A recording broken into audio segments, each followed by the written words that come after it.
Bison കാളമാടൻ Dhruv വിക്രമിനെ നായകനാക്കി മാരി സെൽവരാജ് സംവിധാനം ചെയ്ത് കഴിഞ്ഞ വീക്കെൻഡിൽ വന്ന ബൈസൺ കാളമാടൻ എന്ന സിനിമ കണ്ടു. കബഡിയെ ബേസ് ചെയ്ത് കബഡി കളിയെ സ്നേഹിക്കുന്ന നായകൻ ഉൾപ്പെടെയുള്ള നിരവധി കഥാപാത്രങ്ങളിലൂടെയാണ് ബൈസൺ കഥ പറഞ്ഞു പോകുന്നത്. കബഡിയാണ് പടത്തിൻ്റെ കാതലായ തൂൺ എന്നിരിക്കലും ഒരു മാരി സെൽവരാജ് സിനിമയിൽ എന്തൊക്കെ ഘടകങ്ങൾ ഉണ്ടാകും അതൊക്കെ ഇവിടെയും ഉണ്ട്. ജാതീയതയും സാമ്പത്തിക വേർതിരിവുകളും കോളനിയും ഭീകര വയലൻസുകളും ഇവയൊക്കെ ഉപയോഗപ്പെടുത്തുന്ന രാഷ്ട്രീയവും എല്ലാം ഈ പടത്തിലെ മറ്റു എലമെൻറ്റുകൾ ആകുന്നു. എല്ലാ കഥാപാത്രങ്ങളെയും സാഹചര്യങ്ങളെയും ചേർത്ത് നിർത്തുന്നത് കബഡിയും ആണ്. ഇന്ത്യൻ കബഡി ടീമിൽ എത്തുന്ന നായക കഥാപാത്രത്തിൻ്റെ ഓർമ്മകളിലൂടെയുള്ള ഫ്ലാഷ് ബാക്ക് രംഗങ്ങളിലൂടെയാണ് ബൈസണിൻ്റെ 80% കഥയും പറഞ്ഞിരിക്കുന്നത്.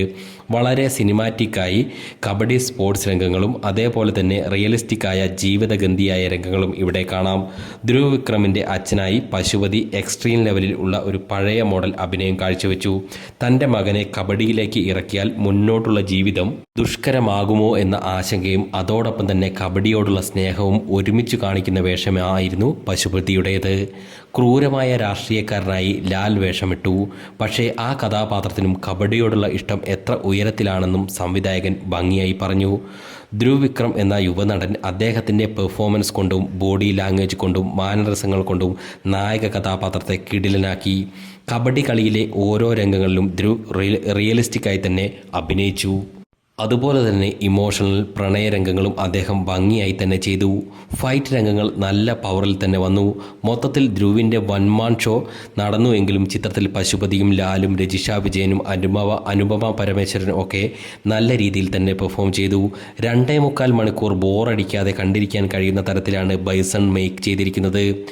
ഒരു തട്ടിക്കൂട്ട് സാധനം ഒരുക്കിയതായി തോന്നിയുമില്ല. സ്ക്രിപ്റ്റിലായാലും നായകനെ ഒരുക്കിയതിൽ ആയാലും മാരി സെൽവൻ ഹാർഡ് വർക്ക് ചെയ്ത ഒരു ഫീൽ ടോട്ടലി കിട്ടി. ഒരു സ്പോർട്സ് മൂവി കാണുന്ന ഫീൽ പടത്തിൻ്റെ പലയിടങ്ങളിലും വരുന്നുണ്ട്. സിനിമയിലെ അച്ഛൻ കഥാപാത്രമായ പശുപതിക്കുള്ള ആൻസൈറ്റി പോലെ തന്നെ ഓരോ പ്രേക്ഷകരും മനസ്സിൽ നായകൻ എവിടെ എത്തും എന്ന ഒരു ടെൻഷൻ നിറഞ്ഞ ചിന്ത കൊടുത്തുകൊണ്ടാണ് സിനിമ കഥ പറഞ്ഞിരിക്കുന്നത്. പടത്തിലെ ഗാനങ്ങളും കബഡിക്കും പടത്തിൻ്റെ ഓരോ ലെയറുകളിൽ പറഞ്ഞിരിക്കുന്ന രാഷ്ട്രീയത്തിനും മാച്ചാകുന്ന തരത്തിൽ ഉള്ളതായിരുന്നു. അംബേദ്കർ, ബുദ്ധൻ എന്നീ ഫാക്ടേഴ്സൊക്കെ ടച്ച് ചെയ്താണ് സിനിമ നായകൻ്റെ കഥ പറഞ്ഞിരിക്കുന്നതും. പ്രേക്ഷകനെ ത്രില്ലടിപ്പിച്ചും ആശങ്ക പടർത്തിയും ഒടുവിൽ ഒരു ഹാപ്പി എൻഡിങ് ആണ് ഇവിടെ സംവിധായകനും കൂട്ടരും സിനിമയ്ക്ക് നൽകിയിരിക്കുന്നത്.